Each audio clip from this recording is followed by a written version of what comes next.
In this episode, we meet Nyamasisa, the leader of Maungira Enarira, as he shares his journey in Mbira music. My name is Wilfred Tishaona, I'm Africa. My stage name is Nyamasisa. I was born in 1968 in Harare. I started my music when I was very young, at the age of 12 years, because my uncle was a Mbira player. So I was staying with my uncle at the village. So that's where I started playing Mbira music.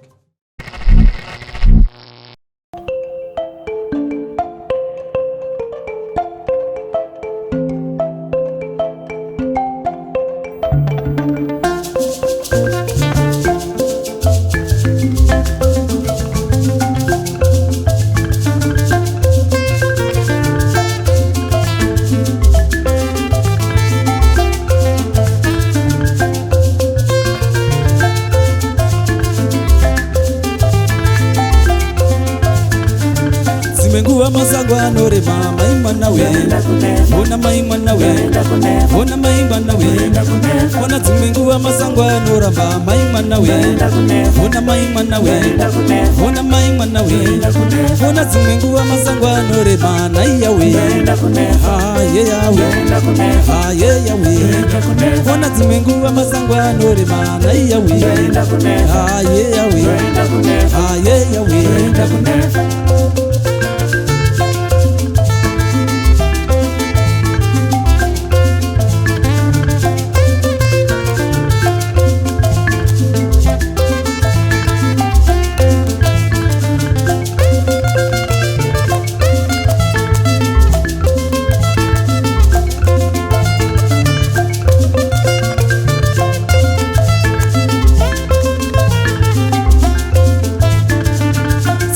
masangwa nore mama imana we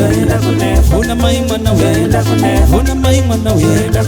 Ona zimenguwa masangwa nora mama imana we Ona maimana we Ona maimana we Ona zimenguwa masangwa nore mama imana we Ona maimana we Ona maimana we Ona zimenguwa masangwa nore mana iya we Ah ye ya we Ah ye ya we ndakunefa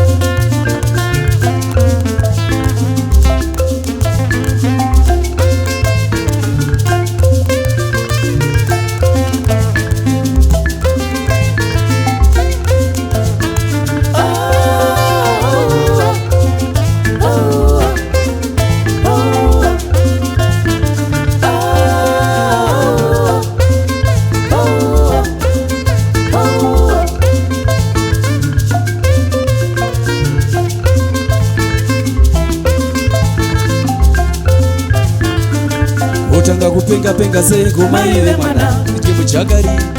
Ndoenda kunefa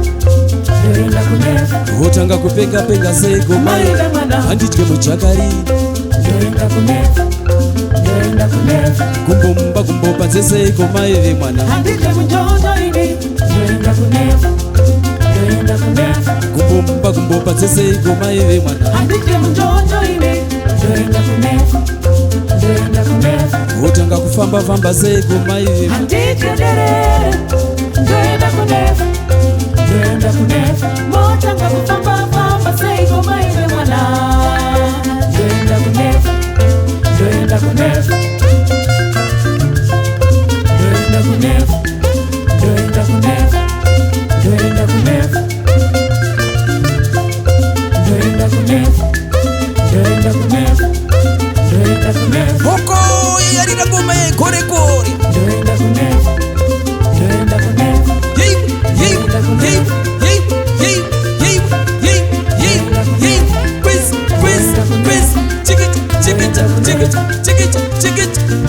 Mobira mago Ndoenda kunefa Ndoenda kunefa Ndoenda kunefa Ndoenda kunefa Ndoenda kunefa Ndoenda kunefa Song ndakainyora nokungoona nguva iyo vanhu vazhinji vaingokakavadzana mudzimba munoziva uchingosvika kumba kwasahwiro vaingoona uchi vanhu vari kukakavadzana fanika sesisu yekuridzaridza kana vaita zvekuridzaridza vemagitari munoenda kana kwamunoenda kumanokwenya asi munogona kuuya musina zvakakwana, mari yakakwana, utoona vanhu vakupopotedzana mumba kuti hamuna mari vanhu vakutotanga kutonetsana. Saka ndo pandakati sango dema kuti dzimwe nguva masango anodi anomboramba asi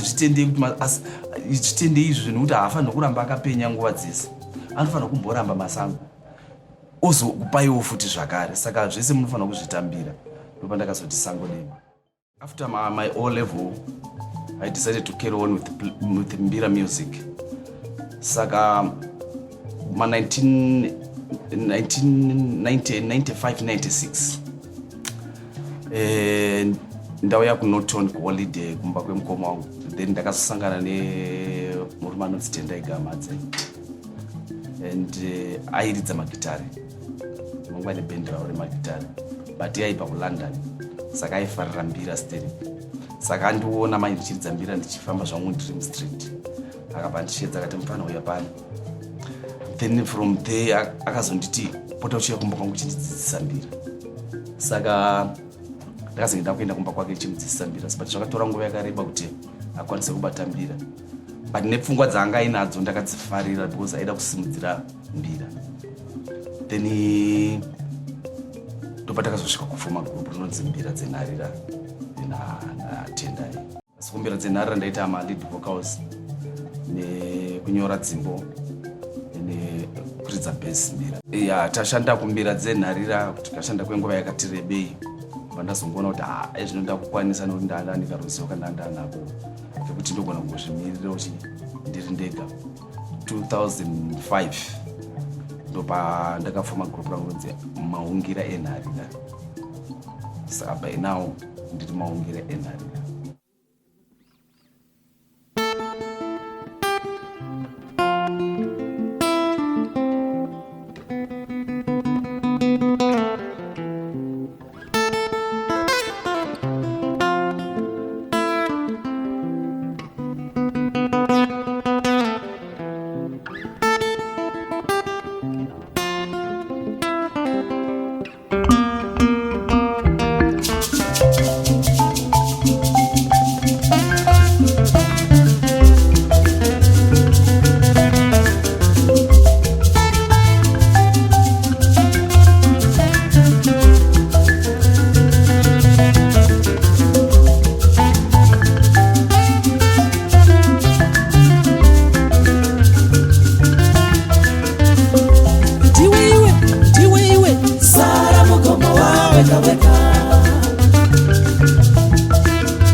munozisiva waniko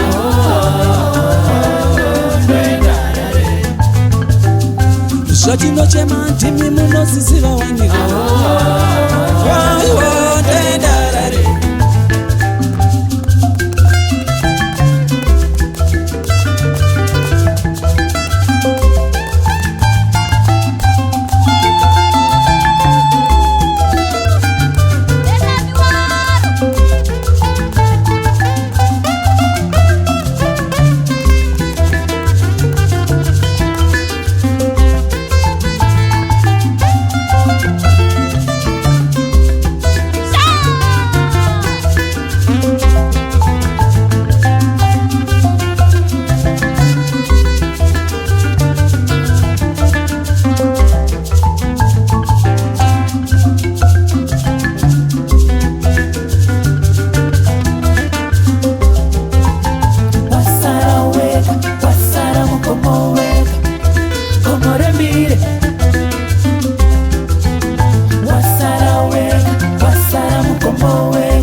ndiwo mucheka wakasunga beta kuruwe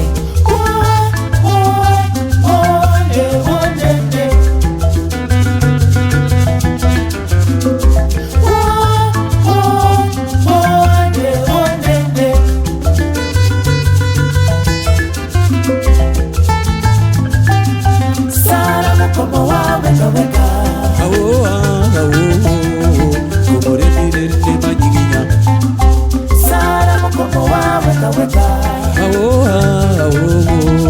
chikomo chamakate icho icho sara mukomo wawe kaweka mata masango iro iro sara mukomo wawe kaweka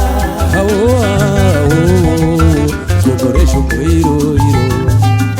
sara mukomo wawe kaweka cheka ukasunga beta iro iro sara mukomo wawe kaweka gogore pire iro iro sara mukomo wawe kaweka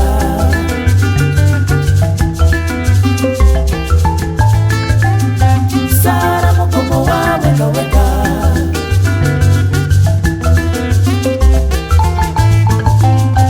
sara mukomo wawe kaweka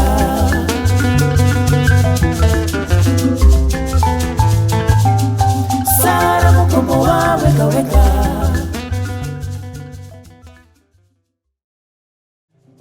nechimwe chimbo chandakanyora futi ndiri kumbira dzenhara inonzi sara mugomo asi ndakati nyoredza akati wandei asi dzakanyanya kufarirwa nevanhu sara mugomo. Sara mugomo chimbo chaingoridzwa kare chimbo ichi mumbira asi pamashoko manje ndo ainge akasiyana maimbira achazoita kuti chii vanhu vanga takazochiti sara ndakachozochiti sara mugomo asi nemashoko andanga ndadi ndaisa kuti sara mugomo zvikureva kuti munhu unenge wangosara wawega unogona kuita chinhu makawanda asi pekupedzisira unogona kusara wawega. Saka ndopa ndakangoti ndakangomuka ndichingoimba mashoko iwayo achingorira mumusoro mangu zvezvokuti unenge chimudza kuti chimbo ichi chinofanira kuenda zvakadai zvakadai. Saka pandakangosvika kutimu taakupraktiza manje varume vandandinavo ndakabva ndakatanga kungochiridza chimbo cheno ndakangoti ndiwaiwe sara mugomo wawega wega then vanhu vakabva vanakirwa nazvo izvozvozvo ndopangoti saka ngachitongoenda chakadaro. Ine ndakazvarwa muno muHarare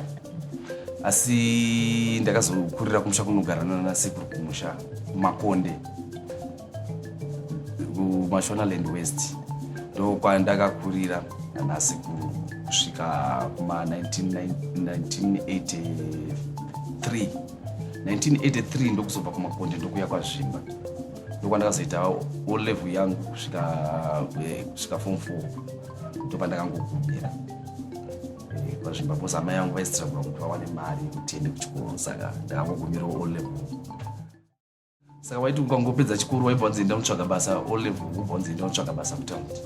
saka basa racho ndongo yakatanga kunetsa isapu yatanga kupinda jijiji zvinhu zvanga zvakunetsa kuti uwane basa saka wainga kutoshandisa chioko muhomwe kuti uwane basa mumakambani anga ari muno muHarare saka this time yandakaona kuti no kwaini ndinoridza mbirambira dzangu dziri kufarirwa nevanhu rega ndichiramba ndichisimudzira mbira ndichienda nadzo pamberi asi patakatanga kuridza mbira ndichifamba ndakatoona upenyu hwangu watoreruka zvakutoendeka kuzosvika pandiri nhasi mbira dzandoridza inhare kana chiti nhare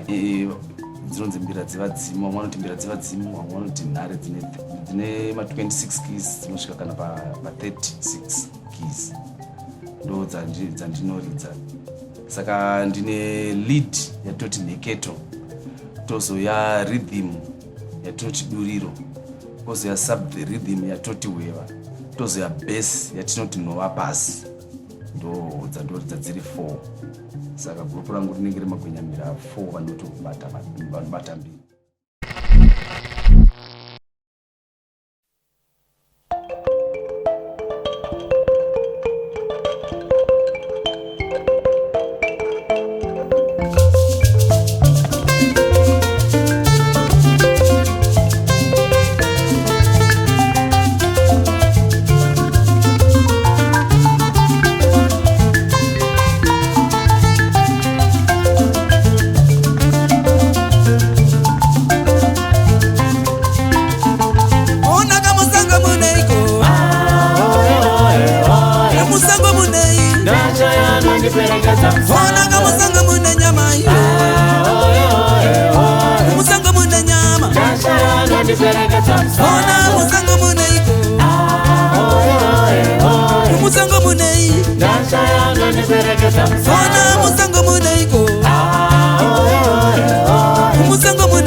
ndashayana ndiperekedza musango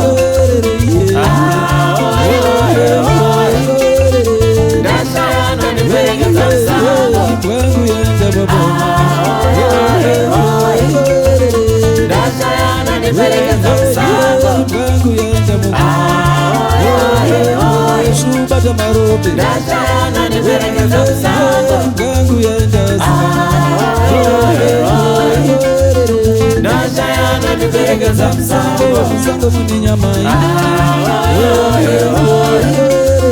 ndashayana ndiperekedza musango wabiri magomo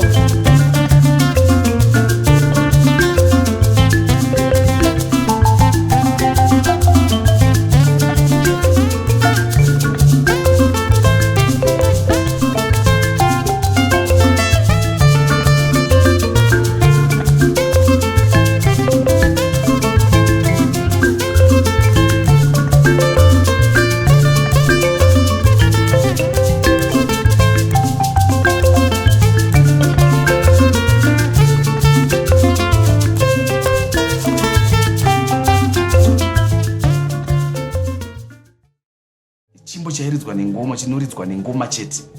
kana tiri kwedu kwaZvimbabwe vanochirova nengoma kana muri mubira chinorwa nengoma chete chinonzi musango mune chimbo chekuvhima chekuti chaiimbwa kare kana vanhu vachienda kunovhima musango zvavaita vaienda nembwa nemapfumo kunovhima saka chimbo chavaitanga vaimba vasati vasimuka saka musango mune ndashayana ndiperekedza musango imbwa yangu yaenda saka chimbo chaingoimbwa mabira asi ndakazochitora mandwa ndachisa pambira ndomafambiro achakaita kunyora kwandinoita dzimbo dzangu kufanika pambira dzangu kana ndichidziridza zvere ndinoti kana ndikaridza ndogona kuridza chimbo chisina mazwi ndozofamba ndichingoona zvandiri kungoona zviyazvi ndozotanga kunyora mazwi dzimwe dzimbo dzandinoridza ndiita kurota ngorota kana chisangana nemunhu wechikuru achiridza mudhara achiridza mbira achingoimba saka pandinongomuka chimbo chiche ndakutoziziva izvozvo kuti zvinoitika usiku wega wega saka ndaimuka ndobva ndatora mbira yangu usiku ihwohwo ndobva ndatanga kutoridza manotsi anga achiridzwa nemudhara weyo ende mangwana chokuseni nditomuka ndichitonyora chimbo saka ndo dzimwe dzimbo zhinji dzimwe dzimbo ndodzinzwa mumabira mandonoridza mabira mune dzimbo dzinongorohwa dzengoma kare vaidzirova dziri dzengoma chete dzinongorohwa dzichimbwa mazwi saka ndozotora mazwi aya mai ndoisa mubira then ndogadzira ndowedzerawo mamwe mazwi kuti zvichinyatsoreva chinhu ndomagadzira ndoita dzimbo dzangu dzandinoridza kazhinji kacho ndakaona kuti kana uchiridza mbira vazhinji vanoti mhotsi rasta ini ndichiona zvangu rasta matorero andakaita mhotsi idzodzidzi kazhinji matorero andakadzita ndiri pambira dzinoreva ushingi saka unofanira uri munhu ari humble pachinhu chako chaunoita saka mhotsi ndakadzitora ndakadzida kuti nebasa randinoita rekuridza mbira dzinonyatsowirirana nokuti chivanhu chandinge ndichiita saka chinowirirana nemhotsi pari zvinezvi ndingakuti nechimurenga chataka nokuti kuridza mbira chimurenga chatakarwa kubva kare tichitenga kunokuti nguva yatakatanga kuridza mbira isusu taitosekwa kuonekwa kwakatakura deze mutaundi because vaitonzi anofanira kudzokera kumusha haasagone kugara mutaundi ndo zvaitoitika taitofamba tichosekwa mumastreet tichiziva tichikuridza panonzi pahapazi pamusoro apo waitoti ukatakura deze uchibva notoni wakadai so vanhu vaitokuseka saka izvi nezviri kutofara kuti kune vechidiki vasikanawo ndofunga kwakazouya ana mbuya bhinora joko ana chioniso maraini zvakakange zvareruka zvaasina kungorambira zvaakuvarume zvanga zvabatanizana nevakadzi vova mukati membira saka zvakaita kuti mbira dzifambewo rimwe rwendo imwe nhano saka pari zvinezvi ndikutoti ndikufara kwaane vasikana vakawanda vakutiridze mbira nevakomana vechidiki vakuridza mbira saka ndinoziva kuti mbira kunyange isi tikazogadzika yedu mateze pasi asi kune vachasara vachisimudzira musambo uchienda mberi ende vane rudo vana vachona vanoridza mbira ivavo vane rudo. Ndofunga ndingangotaura nezvemusikana ari pedyo nezvi tendai mavengeni ane izwi rakanaka chaizvo.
uyazona asi musha baba parara ayerere uyazona ayerere ona musha baba musha wa parara